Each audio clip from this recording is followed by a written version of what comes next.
40 से 50 लाख की लागत का घर बना हुआ है। ऐसे उजाड़ा है कि रियासत जो होती है वो माँ होती है और माँ का ये काम नहीं होता, आप ऐसा सलूक करें। सिद्धि पुष्टि रहने वाले हैं, बहुत ज्यादती हो रही साढ़े ना। बहुत सारे घरों को तकरीबन कोई 100-150 घरों को इन्होंने डिमॉलिश कर दिया। ये कहानी ना ईरान की है, ना लबनान की और ना ही फ़लस्तीन की, बल्कि पाकिस्तान के कैपिटल इस्लामाबाद की है, जहां चंद दिनों के अंदर एक तारीखी बस्ती को मुकम्मल तौर पे ख़त्म कर दिया गया। अस्सलाम वालेकुम दोस्तों, this is Mohammad Suleman and you are watching ground realities. आज की इस वीडियो में हम बात करेंगे इस्लामाबाद में कच्ची आबादियों के खात्मे के इस बड़े ऑपरेशन की, जिसने कई दहाइयों से बसने वाले ख़ानदानों की ज़िंदगियाँ बदल के रख दी। ये सिर्फ एक सरकारी कार्रवाई नहीं, बल्कि एक ऐसी कहानी है जिसमें घर भी है, ख्वाब भी है, और वो हकीकत जिसका सामना सैकड़ों लोग बेघर होकर कर रहे हैं वो भी है। राधिता ने बेगुनाह बेकसूर असा इतना जिद्दी पुष्टि रहने वाले हैं, बहुत ज्यादती हो रही साढ़े ना। मियाँ मेरा बहुत होया, मेरे 2 बच्चे 6 बेटियां ने।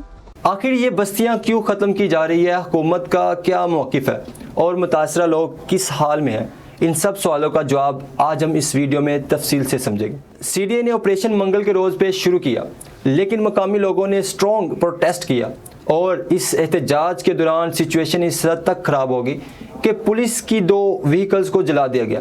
इसके बाद पुलिस ने केसेस रजिस्टर किए, जिनमें एंटी टेररिज्म समेत मुख्तलिफ मुकदमात शामिल हैं। इसके बाद बुध के रोज़ एक बड़ा और फाइनल ऑपरेशन शुरू किया गया, जिसमें एक ही दिन में 200 से ज़ायद हाउसेस को डिमोलिश यानी ख़त्म कर दिया गया।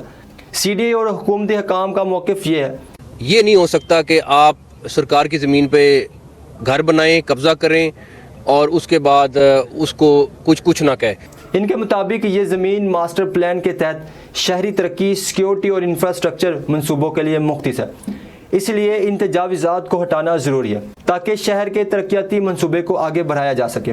फिर उसके बाद जो अगले साल में इंशाल्लाह ताला सबसे बड़ी चीज़ होगी वो स्मार्ट सिटी का प्रोजेक्ट है जो कंप्लीट होने जा रहा है। कन्वेंशन सेंटर एक नया बनने जा रहा है, एक्सपो सेंटर नहीं था वो बनने जा रहा है। इस हवाले से इस्लामाबाद हाई कोर्ट और सुप्रीम कोर्ट दोनों ने वक्तन फ़वक्तन मुख्तलिफ ऑर्डर्स जारी किए। 2015 में सुप्रीम कोर्ट ऑफ पाकिस्तान ने वाज़िया तौर पे कहा था कि कच्ची आबादियों को अचानक और ज़बरदस्ती नहीं गिराया जा सकता। अदालत ने ये हिदायत दी थी कि अगर किसी जगह लोगों को हटाना है तो पहले इन्हें बाकायदा नोटिस दिया जाए, इनके लिए मुतबादिल रहाइश यानी बसने का इंतज़ाम किया जाए और अचानक किसी के घर को डिमोलिश ना किया जाए।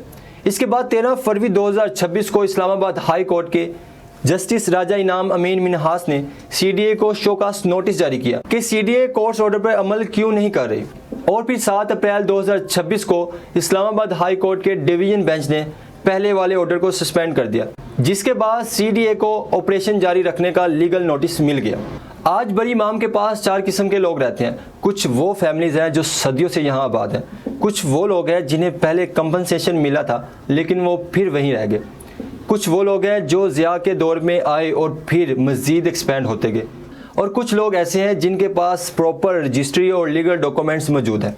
ये तमाम लोग आज मुतासिर हुए हैं। अब सबसे बड़ा सवाल ये है, अगर ये आबादियाँ इल्लीगल थी तो स्टेट इंस्टीट्यूशन इतने सालों खामोश क्यों रहा? अगर आज ये मसला इतना सीरियस है तो इन लोगों के लिए अल्टरनेटिव हाउसिंग या प्रॉपर सोल्यूशन क्यों मौजूद नहीं, जिनके लिए ये सिर्फ घर नहीं थे बल्कि इनके ख्वाब थे, इनकी पूरी जमा पूंजी थी। अगर एक तरफ इस्लामाबाद का क्लब देखा जाए जिसका रकबा 352 एकड़ है, इसको गवर्नमेंट ने सीडीए से लीज पे लिया हुआ और इसका सालाना किराया तकरीबन 14,700 रुपये बनता है। अगर फ़ी एकड़ महाना किराया देखा जाए तो वो सिर्फ और सिर्फ 3 रुपये फ़ी एकड़ बनता है। आप हैरान होंगे कि किसी मोहल्ले में ये 14-15 हज़ार रुपये में एक 3 मरले का मकान जो है वो लीज़ पे नहीं मिलता। इन्होंने 352 एकड़ ज़मीन लीज़ पे ली हुई है। और फिर आप देखें कि दूसरी तरफ रियासत गरीब आवाम पे जुल्म कर रही है। एक तरफ गरीब जिनकी बस्तियां ख़त्म की जा रही हैं, जिन्हें इल्लीगल करार दिया जा रहा है, और दूसरी तरफ अरबों मालियत की ज़मीन महज 3 रुपये फ़ी एकड़ के हिसाब से किराए पे दी है। इन आबादियों में ज़्यादातर वर्कर्स थे जो रेरी लगाते थे, सिलाई का काम करते थे और भी मुख्तलिफ काम करते थे। रियासत इनको ख़त्म कर रही है। जिन्होंने इस्लामाबाद को आबाद किया, जिन्होंने इस शहर को सर्विसेज दी, रियासत इनको ख़त्म कर रही है। शर्म आनी चाहिए। एक तरफ डेवलपमेंट प्रोजेक्ट्स और स्टेट अथॉरिटी है और दूसरी तरफ आम इंसान। आखिर सवाल यही रह जाता है, अगर स्टेट अपनी सिटीज़न के लिए प्रॉपर प्लानिंग नहीं कर सकती तो ये रिस्पॉन्सिबिलिटी किसकी है?